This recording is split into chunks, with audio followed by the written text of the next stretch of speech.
Hey guys, this is Chesney Hawks here. You are watching My Hammers 11 with the one and only Russ.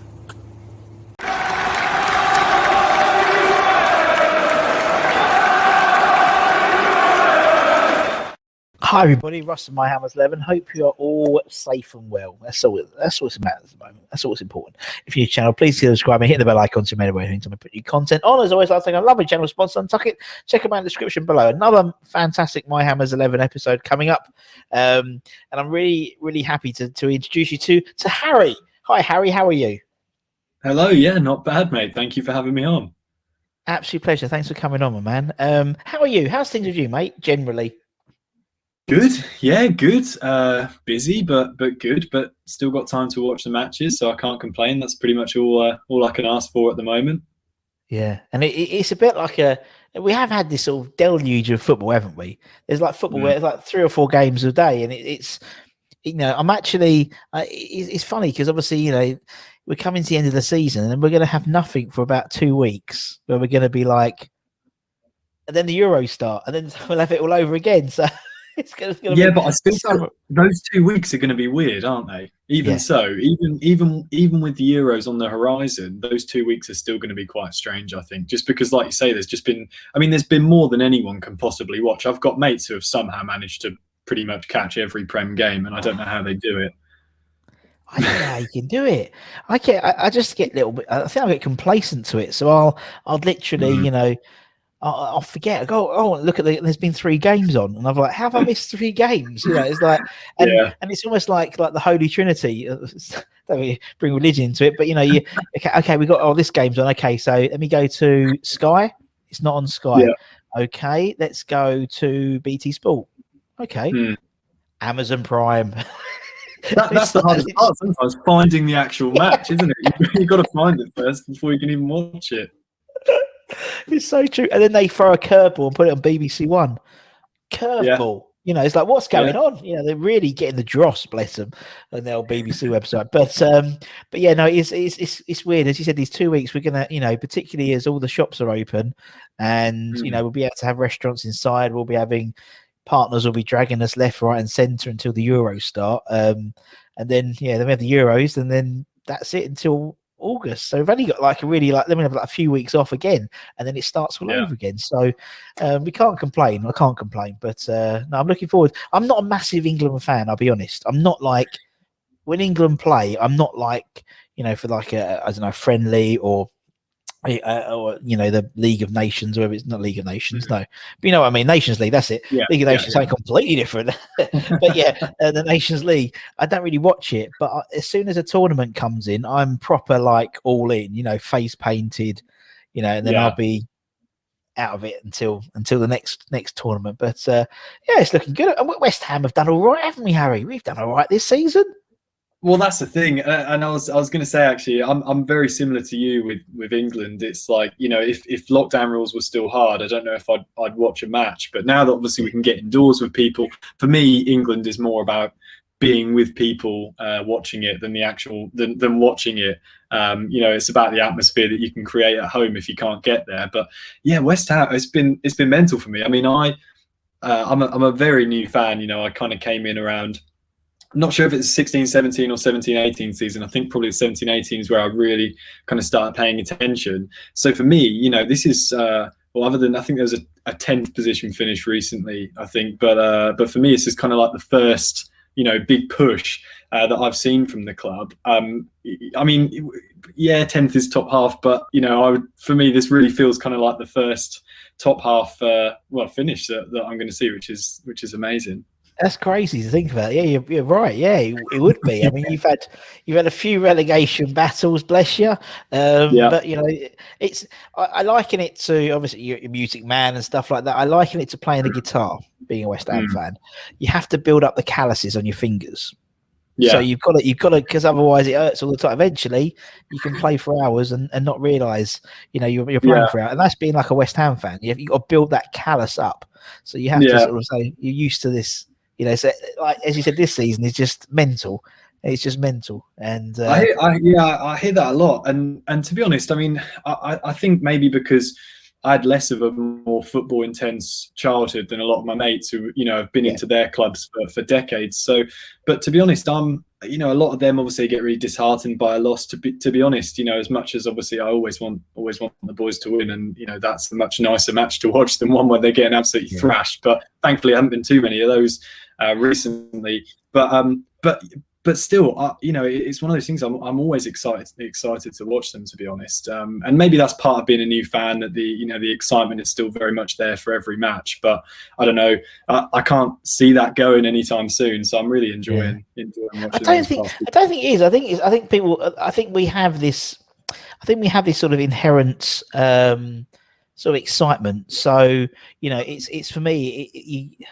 I mean, this season's been a bit different, obviously, because we've actually played quite well, and obviously for most people they haven't been able to go to the stadium. So, but still, if we haven't performed well and I come home, my wife knows we haven't performed well or she doesn't need to ask how the match has gone, because I'll basically on the series link match of the day, and soccer and Sunday supplement and all that. So the goals on Sunday, they'll all be no. You don't want to repeat. I don't want to be repeated, but then and then Sunday I'll be moping. I'll read the paper, read the match report, and then Monday I'm up again because who we got on who's got the weekend, So and I think every West Ham's still the same, fans still the same. This year's obviously different, As soon as one match is finished, you want them to see you want to see another match because we're playing so well and the team are playing so together. But I don't think you'll ever lose that. I don't think you ever lose it. Some people claim to, it's been a bit of a chore, blah, blah. But the fact is, if you said to anyone, you can go, you're not going football this week, they'll be like, what? I can't go to West Ham. What? But it's part and parcel of their sort of their Saturdays. It's their release, and so to speak. And I think as soon as I'm buzzing for everyone to come back into the stadium and see a team that everyone's happy and proud to see play. And I think you've come in at the right time because you've seen us at our lowest point, and I'm feeling there's this turn. There's going to be a turn, and it's going to be an upturn in our fortunes, prolonged for a number of seasons. So you've done well to jump on. You're such a glory hunter, basically, Harry. Proper, Exactly. And do you know what's hilarious as well is I wanted to talk about that at some point, because I don't know if this is a recent thing, right? But I didn't grow up with any West Ham fans, and what's strange about that is that as far as I'm aware, anyway, I hope I get this right, but the Kings Lynn Irons Club here, as I'm from a tiny town called Kings Lynn. Yeah. From what I'm told, I'm not part of it. Obviously, I don't feel like I've kind of earned my stripes to go to be part of a club just yet, but hopefully soon. But my girlfriend's father is part of it, and I'm pretty sure they're like one of the biggest, maybe like second biggest or something in the country and we're a tiny town, so there's a lot around. But for some reason, actually, all I was friends with at school were kind of Liverpool, Chelsea, Arsenal, Man U, Spurs fans. So. No, I didn't know a single West Ham. To be honest, I didn't even know a Norwich fan, and I live in Norfolk. So I mean, you're not far away, Yeah, so it is quite funny that now I go into West Ham. Obviously, watched a couple of not so nice seasons, and now suddenly they're doing really well. And this is the season actually that I've paid the most attention to as well. Yeah. So it's been really really good, but. I'm really hoping I can go and see some more matches in person. I mean, this is a terrible thing to admit, but I obviously I never got to go to Upton Park. I wasn't supporting back then, sadly. But I lived. One of the things that kind of spurred me on to become a fan was I lived right near the stadium. So I lived in Stratford in the Olympic Village. And obviously every weekend you could just hear, the stadium erupt when there was a goal. It was fantastic. We could see the stadium from our flat.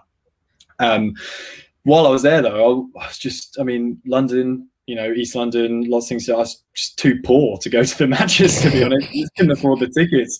So we only managed to get to one while we were there, and it was right on our doorstep. And then obviously COVID and everything, and now I'm just waiting for that next chance to go back. So a lot of my watching of West Ham has been on TV, and I'm still, the matches still just hook me so much. So I'm really excited to see how that comes across, because when I went to go and watch that match, it was one of the first. That was right at the start of me supporting West Ham. Was when I went to go and see that match. So now that I'm way more invested, I'm dying to go back into the stadium. I know what you mean. Yeah, I know what you mean totally, and it makes sense as well for me. You know, I can totally get that. And I think, I mean, you know, the fact is, you know, I've interviewed people all over the world, Harry. You know, and doing this channel, and some of them will never go into the borough of Newham ever. You know what I mean? So, but it doesn't matter. They're just as passionate as anyone else. I think that's what really, you know, sort of this whole interviewing hundreds and hundreds of fans has shown that, you know, every just such a crazy bunch of fans. And it's funny. I always go, we love going down to the caravan in Caister. So, you know, Caister on Sea. I love my Caister on Sea caravan. And I see more West Ham fans there than I probably do in Hornchurch, to be fair, because it seems there's a big sort of not expat community, but a lot of people moved out into the the Norfolk area and stuff like that. It's not massively far away from London. And I literally, it's ridiculous. My wife hates. She loves it and hates it at the same time. She loves the fact that people stop me all the time in in Norfolk. Oh, hello, Russ. How you doing? I don't have no idea they are. No idea whatsoever. But it's you'll have to make a guest appearance at the Kings and Irons Club after pop your name in a hat or something. You have to come down and see it. We'll have to. I'll be back there in June. We're going. No, when are we going? August for a week. Yeah. So I'll say to the missus, let's just go to Kings Lynn for the day. Yeah, well, I'd say that it might be. I always wondered if it's because obviously we don't. It's funny because I say we don't have a Premier League side near us, but obviously Norwich are kind of 50-50 a Premier League side. They spend half their time in it. Yeah, and obviously they're going back into it now. But I mean, you know, our nearest clubs. I mean, Cambridge United are. I think they're maybe League Two, National League. Then we've got obviously our team, Kings Lynn, now in the National League, hoping to stay in it. And then we've got Ipswich, obviously not doing so great, further down. So if you want to support a Premier League side that's in the Premier League, you know, kind of pretty much year after year, then you know who you're going to choose, and then how do you make that decision? And I think a lot of people with the train connection, obviously London clubs make sense. You know, we have one train; it goes straight into King's Cross. Of course.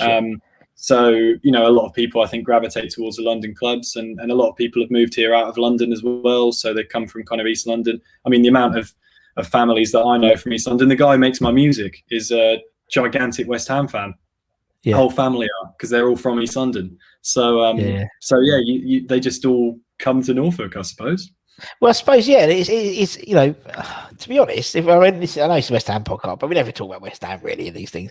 But for me, you know, it's really weird when I drive to Caister. I always feel like I'm coming home. It's really weird. I don't like because it's I don't know whether because it's on the Broads and you know it's just the pace of life is a little bit slower and it really suits me. And it's the only place I have fish and chips. It's the only place is in Norfolk. I don't eat fish and chips outside. Fish and chips here. It's Stalham fish and chips. Stalham Broadlands fish and chips place. Honestly, my mouth waters on the way down on the old A11. I can't wait. I literally will be there through it. Or in Cromer. Cromer's quite nice. I like the number one in Cromer's quite good. That's quite good. Yeah. Anyway, this is a fish and chip review. How are you? onto food reviews. Out. Yeah, quick segment. Branching out. Well, you know, you've got to expand your horizons. Exactly, you've got to diversify your portfolio. Yeah, I mean, you know, you're an influence. You're in the influencing game. You know how it all works. But no, it's true. But so you know, you said you were a relatively new West Ham fan. So how did that happen? How did it happen? Yeah, so it was all entirely through my girlfriend's family, really.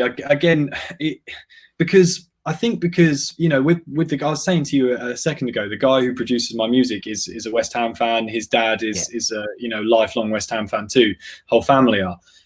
So whenever I was making music with him, often that would be at the night time, kind of, you know, in the early hours. But if it was ever Saturday afternoon or if it was late kickoff or whatever it might be, he would stick them on. I'd watch them, and you know, I'd have fun watching them.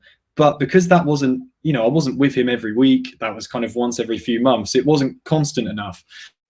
And as I was saying earlier as well, with England, obviously, I found that I get into it more when watching mates. That doesn't mean that then I got into it enough to then watch it by myself. But that's what's happened with West Ham is I kind of needed people to watch it with who were passionate about the club, to kind of inspire, I guess, that passion in me. And that's what happened, really. You know, I watched it just as a complete neutral, someone who, has never been very good at football, but always, enjoyed watching it really.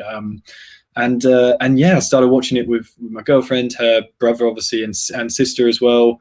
Sister's a female footballer who plays for Kings Lynn actually here, and they're the whole family are massive West Ham fans, and yeah, as I said, especially the dad, who's part of the Kings Lynn Irons Club, and just watching them get into it, and that got me into it, and then I started wanting to watch, and then one thing leads to another. You start planning your weekend around it, making sure that you're home at 8 p.m. for the late kickoff, or in the right place to watch it. And it just slowly went from there. I don't think there was ever a time where I kind of woke up and thought, that's it. From now I'm a West Ham fan. But equally, it did happen quickly. It was kind of, it wasn't like, I watched a whole season. But a lot of the time, again, it came down to not having the time to watch the matches. So through lockdown is when it really kind of kicked in, because I've had more time than ever to watch them on the TV. And I don't know how many I've missed this season, but I imagine it's one or two. I've watched pretty much every game. And it's just, it's just been fantastic to kind of be able to give it some time and properly get into it and start to learn more about the players and how they play, and see obviously everything Moyes is doing. And I grew up a lot of the time not having a clue what my mates were talking about when they spoke about football. I didn't know anything. I collected match attacks cards. That'll come up later actually when I talk about my team. But I collected match attacks cards. But I had no idea who I had and who I was trading. I didn't know anything about it when I was kind of 10 or 11. And now being able to kind of, it's nice. I feel like West Ham is kind of, West Ham are spoken about quite a lot. They make quite a lot of decisions that, attract kind of press attention. And if I look at my group chats, for example, when they're talking about football, a good chance it's something to do with West Ham, obviously, especially with like Lingard and stuff this season. But it's given me a really, really nice thing to kind of talk to people about. I found, it's definitely kind of helped me, have more conversations about football just from, I haven't dedicated loads of time to other teams. It is just West Ham that I'm interested in, really. Yeah, I get you. And also, I sort of understand, just, it's sort of like, there's a few people we've interviewed actually who are sort of like, there's a guy called Jake we interviewed a while ago, and the same thing happened. It was like, it wasn't necessarily, he was a late bloomer, so to speak. He wasn't really into football, or he would play football, but he wasn't really and then just ever so slowly, it was almost like through osmosis, and you probably had that osmosis because you had your, you had your father, technically your father-in-law type thing, or not yet, who knows, she might be a lucky lady soon. And then you had your friends and obviously the guys you work with, and it just all sort of like draws into you. Before you know it, you're a season ticket holder for 30 years because it just happens like that, but that's it. That is exactly it. And as you said, you've got something different to communicate with people with, where it was almost, it was always, we won't talk about football because of how Harry doesn't know what he's talking. But now it's you're involved and you're learning, and I'm the same.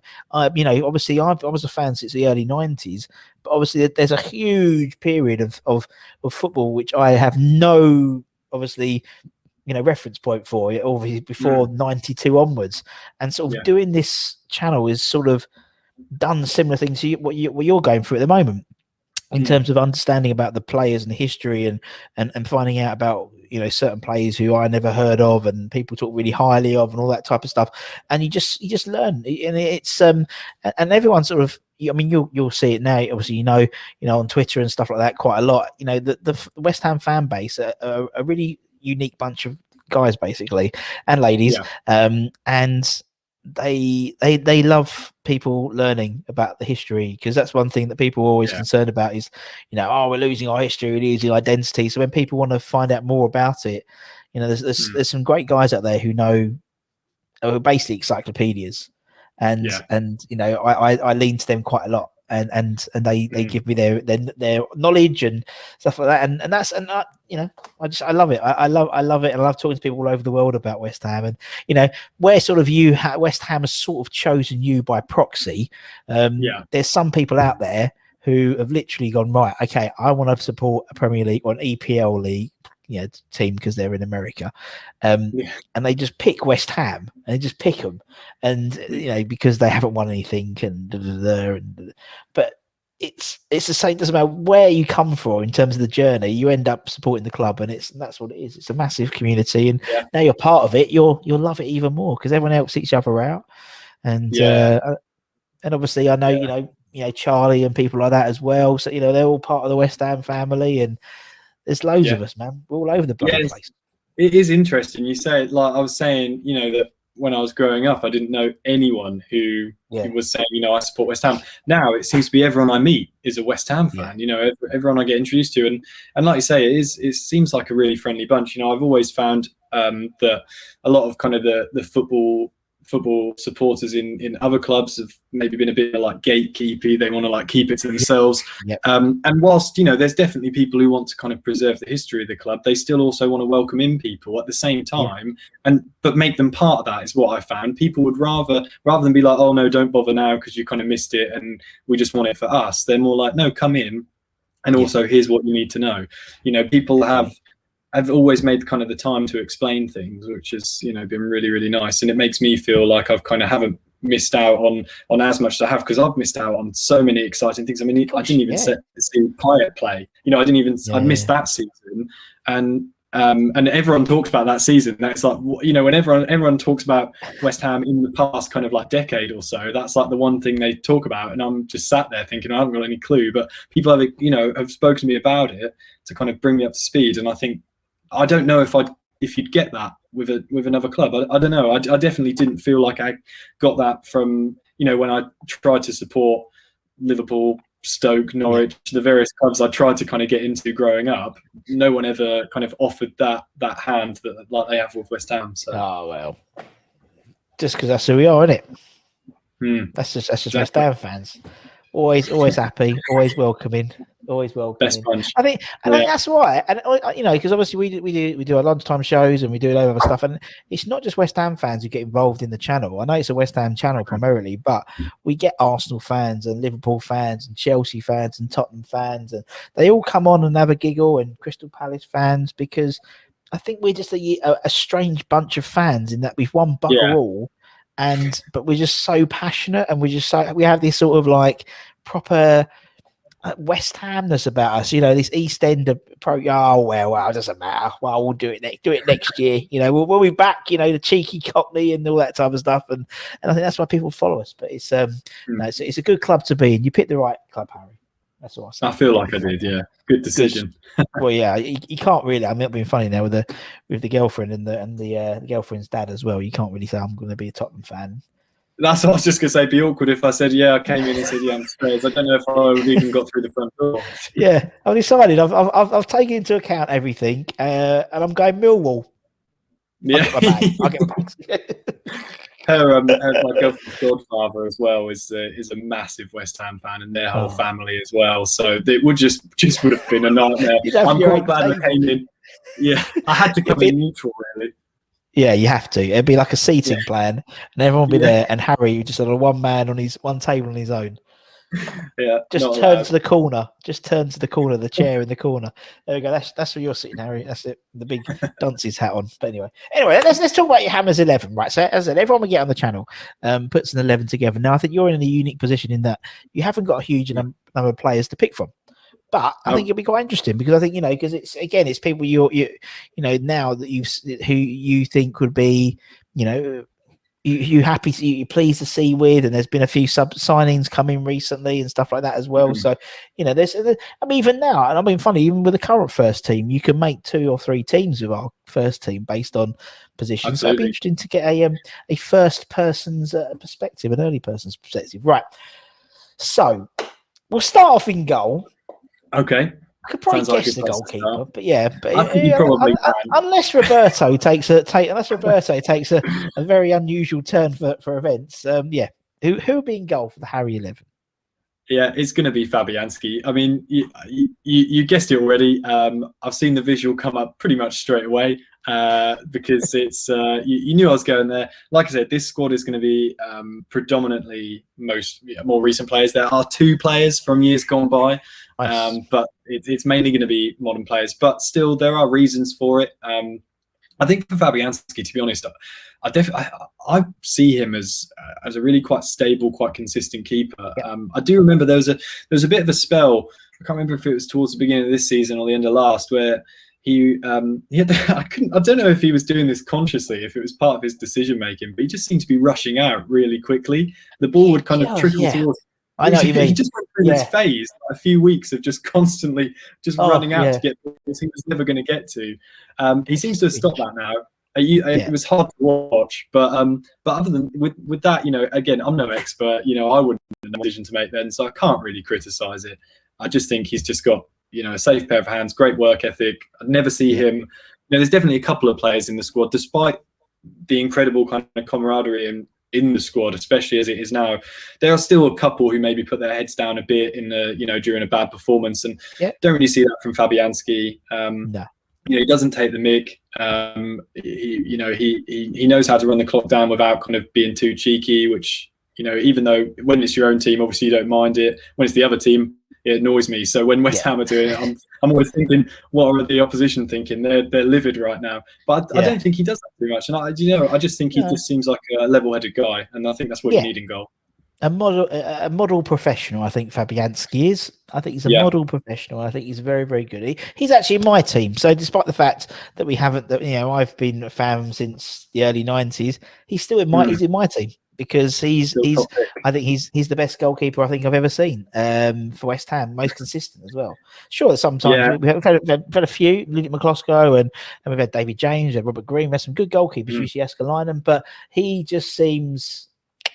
Although I know what you mean about the rushing out, and also the last few games, he seems to have takes quite a heavy touch. So when the ball comes to him, it's like it just seems to be like just literally like maybe 20 centimeters too heavy in front. And it just slightly worries me. The Burnley game particularly did that a few times, and my heart was in my mouth a little bit. But it's the same for all goalkeepers, I suppose. They're the last line of defence, really, isn't it? They make a mistake, and everyone knows about it. This thing. I mean, that's why I rate him so high, because I mean, you look at previous seasons where we haven't performed so well, but Fabianski's still part of the squad, and you think, well, Fabianski can't have been the problem. If we're a Europa almost pushing the Champions League, I mean, I really thought it was going to happen. But if we were to be a Europa side, I think, and you've got Fabianski, but then you've also got similar squad with Fabianski, and who can finish kind of right at the bottom of the table. Well, that's not Fabianski's fault. No. So I think that just shows that he is a keeper capable of being in a squad that high up the table. Definitely. Right. Okay, Fabianski's in. Let's go. Your first defender. Who's your first defender going to be? Right. Okay. I'm going to go for the throwback right away. And actually, this is one that Charlie Roxburgh chose as well, but for a slightly different reason. For me, it's just sentimental value, and it's Rio Ferdinand. Rio Ferdinand. And I have to go with Ferdinand just because I mean, in my limited football knowledge when I was growing up, he was one of the icons. But unfortunately, at that time, he was at Man United. But I remember him being like just this rare match attacks card. Again, all of my football knowledge when I was growing up came from match attacks cards, and he was one of the shiny ones. You got him. That was rare. I actually looked just before this call to see, because I don't know if I still got my match attacks cards, but there's like mint versions of Rio Ferdinand, like shiny match attacks, like 150, 200 quid for the card. That's mental. So he's those cards. It is crazy. He's rivaling like Pokemon level of hype with the cards, but. He was an icon for a reason, and one of the players that even if you didn't know football, you knew about Rio anyway, because he just was a bit of a wall in defence. Really, he knew what he was doing. He had quite a presence. You could tell in the few matches that I would have seen him play. I always remember him being kind of the one that. If they could get past the rest of the defenders, it was Rio they were going to struggle with. And I just remember thinking, I didn't have many Man U fans, most friends. Most of them were Liverpool, to be honest. But I still remember them all respecting and thinking highly of Rio, even though when you're kind of a 10-year-old football fan and it's a rival team, all you want to do is slate the entire of a team. Rio Ferdinand always still came out clean when they were talking about Man U. So yeah, I'd have him back. He can join the lineup for one more game. Oh, we'll let him in. We'll let Rio in. Yeah. He was in mine, so you picked 2 of my ones already. So there we go. You're doing quite well. I mean, the football cards. I've got a little bit not into it, but I think through lockdown, because obviously Jack does his cards, mate, doesn't he? So I obviously know Jack quite well. So I've been watching that. I just don't get it. It's crazy. Literally, it was like one. He's like, oh, and I tracked it on. It was like a colour burst Haaland or something like that. And I tracked it on eBay. It was going for about £1,500, and it wasn't like someone to put like a bid in, but they were like bidding for. It's a bit of It's like I've got. And it's like I sort of like these. I've got these ones. Jack sent me some, and it's like I have no idea what I'm doing. But anyway, I think it's mental. Hold on to them. Hold on to my rookie Joe Bryan red. There we go. Right, No idea what that means. Fantastic. Is that Fulham? Did I just see a Fulham kit pop? Fulham, Fulham, and Sebastian Haller on a Prism. Yeah. There we go. Keep him. He'll be worth some money. Never know. That's my retirement fund sorted. Right, okay. Put Rio in. Who's next then, Harry? So next up, I'm going to put Ogbonna. I'm very glad to have him back in the squad. I think Ogbonna, similarly to what I was talking about with kind of like Rio's presence, there's a real presence about him. Obviously, partly down to kind of his height, but I think also, he's quick on his feet. He's got a great head. He in the air, are you going to beat him? Probably not. He's normally going to get there. And I think Dawson's done a great job. Of kind of being in the air too, and sorting things out. But again, I just think that Ogbonna was like he's been so great to watch play personally. I just think he's really controlled. He never seems to kind of break a sweat. He just knows where the ball's going every time and he wants to send it up. He's great at making play as well. I think, kind of making sure that he's not one of those defenders who's always in a rush to kind of just boot it up to Antonio and see what he can do with it. He sticks to the strategy. I think he does kind of want to play from the back and push it forward slowly and kind of wait for their moment, and I think he is kind of an integral part of that. And I do wonder if that's why performance, again, it's not all one man, so I wouldn't say it's the sole reason why performance has maybe slipped a little bit in the past few matches, but it does make me wonder, has that got something to do with with it not having that kind of that experience as well in the back.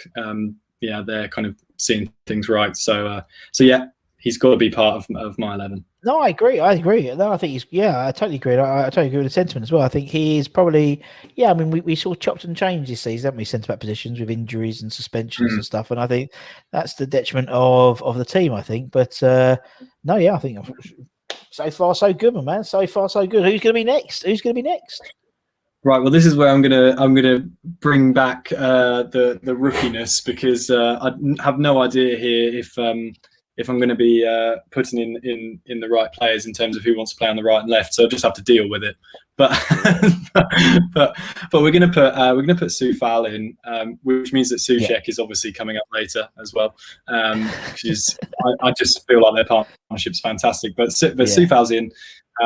Main reason for me is, I think, obviously, I mean, the bond that he has with Souček on and off the pitch, I think, is something that is just such an important part of it. Lovely, and recently, actually, I've seen a ton of the team kind of enjoying things together, and I think that it's so good to see that bond between the squad. But these two, obviously, they have a fantastic bond. The attitude, I think, that Soufal has is just unlike anyone else in the Prem, and he's scary as well, which I think is just what you need in that back line and coming up. And that's the other thing as well. He just seems to be everywhere when you need him. But, normally that would maybe be, it could worry a bit. Sometimes, West Ham, and maybe it's not like they've all pushed up and Fabianski's in the box too, but somehow Soufal is putting a cross into the box and you think, where have you come from? But he's back when you need him as well. So he's clearly got a lot of pace, a lot of stamina.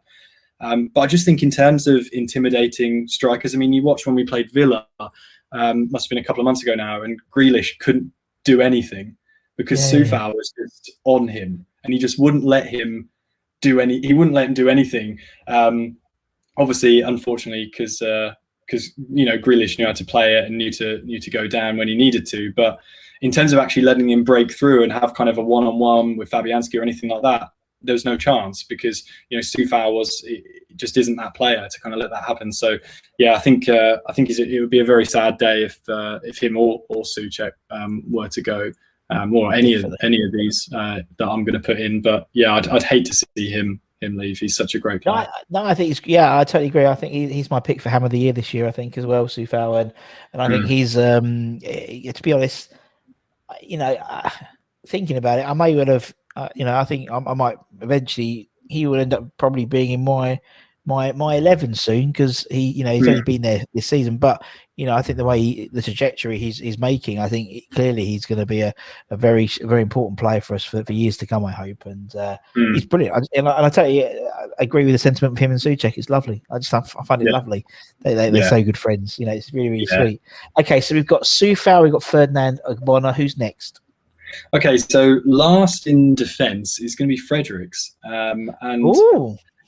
I'm going to put him in there. A bit of a curveball, and there's a bit of a strange reason, really. But I think that this, in my head, this makes sense. But I don't know. To someone more experienced, it might not make any sense. But I mean, as a player, I think he's great. Again, great at moving the ball. He plays the game how we want to play it, how Moyes wants the lads to play it, which is really important. You don't want anyone going too rogue.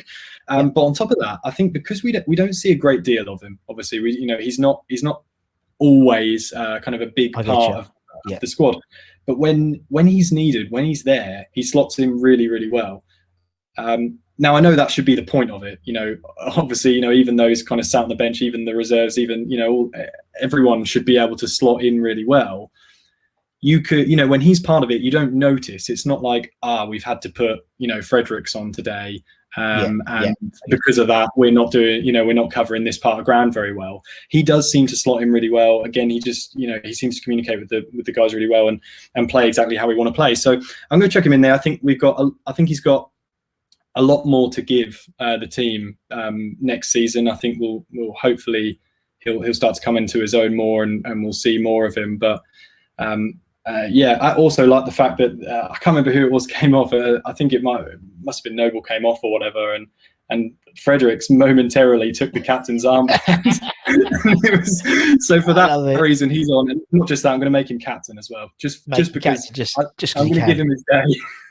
Give him his day. Give Fredericks his day. We have a guy on the channel who watch it called Wally's World, and he's a massive Ryan Fredericks fan. So he'll love the fact that he was captain for about a minute. That game, that was really funny. Right, I think Fredericks. I think he's a very pacey player, and I think you can't teach pace. So I think that's always a valuable asset. Right, let's move into midfield then, Harry. Who's your first midfielder? Okay, so we'll go with Souček then. Got to be part of it. I've got another reason as well for Souček, but again, his height gives him just fantastic presence. He is a big box when balls are coming in. He scored some absolute corkers this season, and I just find that he's enjoyable to watch as well. He's just he's nice to watch. Again, he's very respectful of the game, and I think it comes from the fact that he just seems like a nice guy. If I'm honest, he just I don't know if you've seen him much on Instagram. He just seems like a nice family man. He enjoys his football, and he puts in a shift, and he doesn't. Again, he's not one of those who gets his head down. He doesn't give up. Actually, my good friend of mine won a signed shirt from his a couple of months ago, and he put it up on his Instagram story, like videos of him shipping it off and everything, and then DM'd the guy to make sure he got it, and like spoke to him for a bit, and he just made the time, and that guy's been a long-term fan, wasn't expecting anything like that. And I think people like that are really important on the pitch and off the pitch. If you can have someone who is not only a fantastic asset to the team, but also doing great things, interacting with fans, keeping people happy, then I think you're onto a winner there. So again, would be a really sad day to see him leave as well if that ever happened. Yeah, I agree with what you mean. They both seem very humble players in terms of that, but not just players, as people in general. So I think you're right. I think and it's nice when stuff like that happens, because it doesn't. It takes 30 seconds out of Souček's life to phone someone. or sort of send him a DM. But that in the modern world, that's the same as us getting a signature or That's an getting a autograph. picture. Yeah, That's an exactly. autograph now, isn't it? A like or a share or a retweet Yeah. is the new, and even more so because we can't get in within 2 meters of anyone. Get the autograph. Yeah, that's well, Suchek might be able to do it because he's so tall. Yeah, exactly. You could literally lean over and still sign and still be 2 meters. Yeah, unless you've got one of those massive pens. But yeah, I know what you mean. He's been quite quiet lately. I think. You know, I think it's Declan kind of, Rice. I think I think so. Yeah, definitely. But no, hopefully he'll kind of be back to how he was performing kind of first and kind of second quarter of the season for next season. That would be fantastic. I agree. Is invaluable when he's in top form. Most definitely. Right. Okay. Who's next? Then? It is Rice. And I obviously. Sorry, Rice. I have given the captain's armband away to Fredericks already. But Rice actually, there's a million things you could say about how fantastic my player is, especially for his age. I mean, the fact he's younger than me just scares me. It's crazy. It's so crazy. I really hope that he stays. I really hope that we hang on to him. Obviously, he's hounded all day, every day by Chelsea fans, but hopefully there's no chance of him going back. But I mean, one of the main reasons, again, there's too many things to pick about the way he plays football. So one thing that I wanted to say, which might be a bit of a more different point then, is again from the business side for West Ham as a club, with things like his social commentary that he's been doing on the matches while he's been, while he's been sidelined, has been fantastic. And again, he's one of those players that just makes West Ham that team that people want to support. And I think obviously, you see someone wearing a West Ham shirt, and most of the time it's going to have Rice on the back these days. For the past kind of year anyway, it's all I'm seeing is Rice shirts. And I think, obviously that's really, really important. He's a real asset to the club, again, on and off the pitch. I think coming at it from my point of view, from like a social media and business point of view, it's always really, really positive to see players like that can, influence and get involved with modern trends and kind of make sure that the club stays ahead of the curve. Because all the others are going to, one day that is going to be, whether we like it or not, they're all going to need a TikTok and to be joining in with the dancers. And Rice is already getting stuck in there, but also putting in a shift on the pitch. It's really important. No, I totally agree, and I totally echo that, Harry. Totally, I think and also just because his personality comes across really well as well. He's not, a standard footballer in terms of how he presents himself when he has his interviews and stuff like that. And he's still, despite the fact he's obviously played so many games and all this stuff, he still comes across like a normal guy who he loves football, and that's so important. It's so important. But I totally agree with the whole social business side as well. I mean, he's not stupid at all. Very clever boy he's. Right, okay, we've got Suchek, we've got Rice. Who is next? Okay, next up we're going to put Ben Rama. So we're going to kind of move into the attacking midfield side before we push to a final striker. But I'm so happy that he got his first goal. I mean, you hear things about Ben Rama that just remind you that, again, he's one of the nice guys in football. But I find that sometimes he frustrates me a bit when he gets a bit too tricksy. Sometimes he wants to hold on to the ball for a bit too long. But when that pays off, it's something that now Lingard's, plays a bit like that sometimes too, but we didn't really have that. We have good players with good presence who are, fast, strong, and know what they're doing. But we didn't really have kind of that guy who goes in there and, does all the fancy footwork and can get out of a situation where he's surrounded by three defenders. And Ben Rama is one of those people. And I think because of that, because he's one of the only ones playing that kind of style, he's actually quite a good asset for us. And I think he's got a lot more to show us. I look forward to seeing it. Yeah, definitely. I know exactly what you mean. He's a trickster, and he just offers something different, isn't he? And I think West Ham fans traditionally have always warmed towards those maverick players, Dimitri Payet, you mentioned, and Joe Cole and Paulo Di Canio, and these type of players who could just, bring him on and he could easily win the game on himself. Hopefully, having got his duck off his back in terms of scoring that goal the other, which was a fantastic goal as well. It wasn't just the fact that he was his first goal; it was a really good goal as well. And to be honest, he was doing that all the time at Brentford.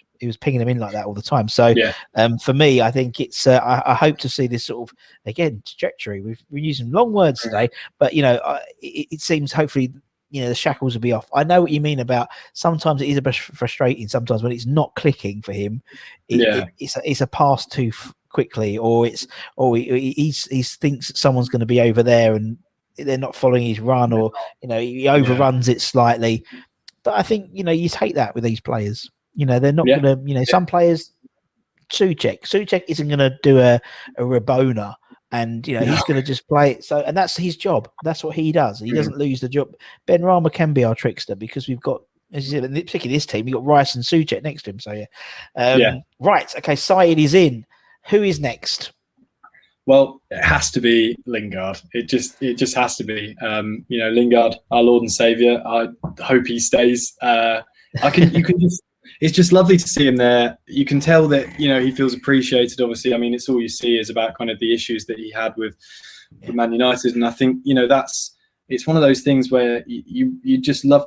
I mean, it's one of those I told you so things, I guess, for him. You love to see someone like that who's never really had the chance to prove people wrong, and it's nice to support the club that gave him that opportunity and show that he is still a world-class player, really. And I think I think what you can also see is he really appreciates that as well. The fact he's been given this platform, this kind of springboard to show off and show what he can do, because he is, he's kind of got the best of both worlds. There's, like I was saying, he's got bits of fancy footwork and things like that with Ben Rama, but then equally he'll do a Souček Rice style run through everyone, just from sheer pace and putting the ball in the right place. And I think, again, it must have been tricky for him to just come in and adapt to this very different style of football and playing with the team like that West Ham have at the moment. But you'd never know if that was difficult, because he's done it perfectly. I don't think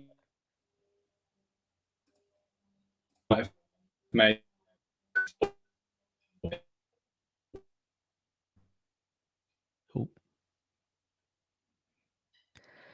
Whose internet's gone? Is it my internet or is Harry's internet's gone? Let's have a look. I think it might be Harry's. Oh, he's back. He's there. There he is. I lost you. I'm back. Oh, he's back. I'm back. I'm hoping I'm back. He was in mid-flow. He was in mid-Jailing's flow. No. Forgive me, Jesse Lingard. I'm sure he can.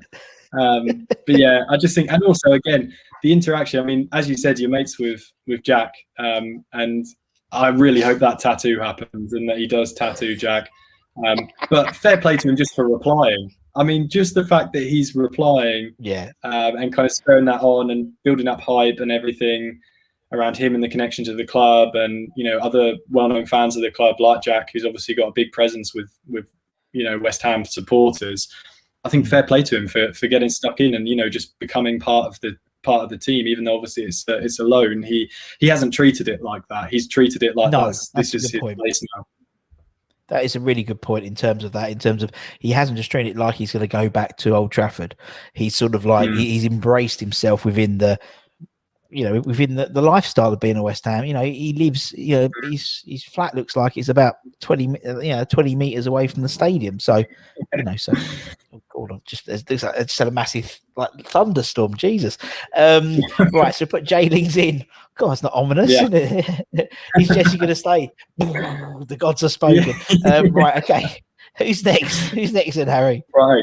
Okay. So we've got two more. And I'm going to put Jared Bowen in next. The reason for me is I think he's massively underrated. Again, he's one of those hard workers who he really does put in a shift. And I think they always love to say, the commentators always love to bring up that he's the most subbed player in the Prem. And it breaks my heart every time they say it, because I think, what a horrible stat. Imagine he watches a match back and he hears that. Hopefully he watches them without the commentary. But I just think, I mean, I can see why he's got competition in that, in that spot. West Ham have options. That is that kind of again, attacking mid, playing forward. That position is in demand. We've got quite a few good candidates, so you can see why it would happen. But in my opinion, he's He's fast, he's really accurate. And those matches where he has stayed on, he has started and he's stayed on for, towards the end or maybe in the full 90, he's done really well. And West Ham haven't suffered because of it. I really think that he's proven, especially, in the past couple of months, that he is he's a great part of the squad. He's great with getting the ball in the right place. Again, he just needs perhaps a bit more of a chance. He just needs to be on the field when the right build-ups are happening, when the right things are happening, and I think that will happen. But yeah, for me, I just think he's not hugely talked about, and I think it's a shame because he's a great player. I think when he's on it, again, he's I think he's a really useful player for West Ham, and I think we spent 16, 17 million quid for him, so it's not pocket change.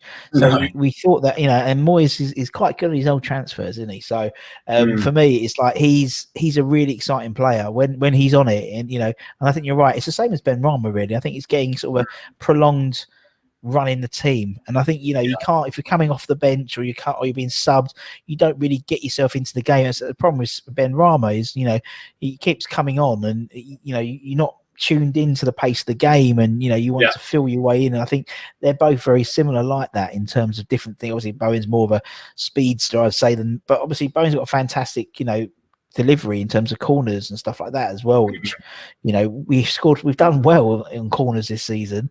I think we're top of the league, I think, for that. So he has to take some credit as well as Cresswell, because a lot of those corners have come in and he can whip a ball in, a fantastic ball. It was hard to leave Cresswell out, to be honest, but I think with Bowen is he's, when he does come on, when he's not started and he's subbed on, it's I do feel like a lot of the time people expect him to then make a massive difference, but ultimately he's relying on everyone, as is any sub. They're relying on the rest of the team, obviously making sure that he gets, especially when you're playing up front, he needs the right chances. So hopefully he'll get a few. Totally right. We've got one more spot left, Harry. Okay. This is a funny one, just because there's a very, very loose link between me and this guy. There would have been a stronger link, but I wasn't around that day.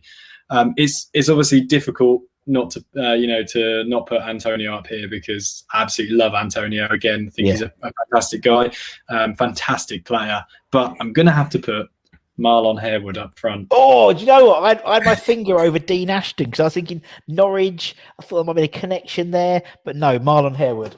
I like it. Mazza, the big man. Well, the link that would have been more of a link, and that would be something I could probably talk about. This is a very small link. I like it. Some colleagues of mine. He has a. I don't know if you've seen, but he has like a luxury van conversion company now. Well, I'm not being funny. If you follow me on Twitter or Instagram, rather, you wouldn't know. Yeah, because he's always in the fucking cars. Yeah, Marlon, isn't he? Yeah. So as part of like something that we're working on, some colleagues of mine went up and filmed him talking about this, and his kind of like change from football to making luxury van conversions, and obviously met him, spent a whole day with him. And apparently he was just absolutely lovely, really accommodating, couldn't have been nicer. And I think, when someone's had such a, quite a long and successful career in football, obviously reaching the Premiership and stuff, and they've got kind of all that money and they're doing a business now, but the business is run and they're kind of not the face, but, the name behind it, you don't necessarily know what you're going to get. Let's just put it this way. There's a lot of opportunities for people who have obviously hit fantastic positions to not be the nicest, and you never know what you're going to get when you meet people at that level. And I wish I'd been there, because apparently he was just the nicest guy and so helpful and so easy to be around. So whilst I obviously never saw him play for West Ham, I'm going to put him up there, because I've picked the team, I assume that means I'm Moisey, which means I get to meet him. And then I can, there you go. then I can do it. There we go. You can meet the big man himself. Yeah, so there we go. That's the Marlon Harewood up front. Brilliant. He can play the kind of lone striker role, and Bowen and Lingard can. Exactly. I mean, I've only got 4-4-2 on me, so I've made it work. We've made it work. So that's what I mean. So listen, man, it's interchangeable, but I like it. And I think that's quite a sweet thing about Marlon. We know he's a lovely guy as well. So I know he's bloody busy as well, because he probably replies to about one in about 20 DMs I send him, so I know how busy he must be. But Yeah. no, yeah, and do you know what? It's been really fun, Harry, because it's, as you said, it's, you come from a relatively new perspective, so you can see things, and I think it's great to give people like Ben Rama a proper, and even Fredericks, even Ryan bloody Fredericks. Why not? He's pulled the shirt on a number of times, and it's great to see. And I think the team will basically improve next season. You'll see a lot more of Bowen and Ben Rama. Definitely a lot more Ben Rama, I reckon, next season, particularly obviously in Europe as well. It'll be quite interesting to see how they all function in Europe. But Harry, man, it's been an absolute pleasure. Thank you so much. Thank you for having me. This has been a fantastic experience. It's great to come on and talk about West Ham and meet you too. Brilliant. No, thank you so much. And obviously, thanks everyone for watching it or listening to it. Whatever you do, give it a like, give it a share, and go and check out Harry's music. Go and check out Harry's music. We'll put a link in the description, and he's on YouTube and he's a TikToker and he does all that stuff as well. I'm not a TikToker. I'll be honest, I'm not a TikToker. No, my daughter flows proper into it. She's proper into my daughter. She's 8 and she's proper into TikTok, and I sort of walk into her bedroom and she'll have like the iPad up on a stand and like getting ready to do a dance, and I'm not a TikToker, I'll be honest. No. But yeah, I've just about got into Instagram, but so anyway, from myself and from Harry, take care, everyone. Stay safe, wash those hands, get those jabs when you get your appointments. Come on, you irons, and we'll see you again very, very soon. Take care, everyone. Much love.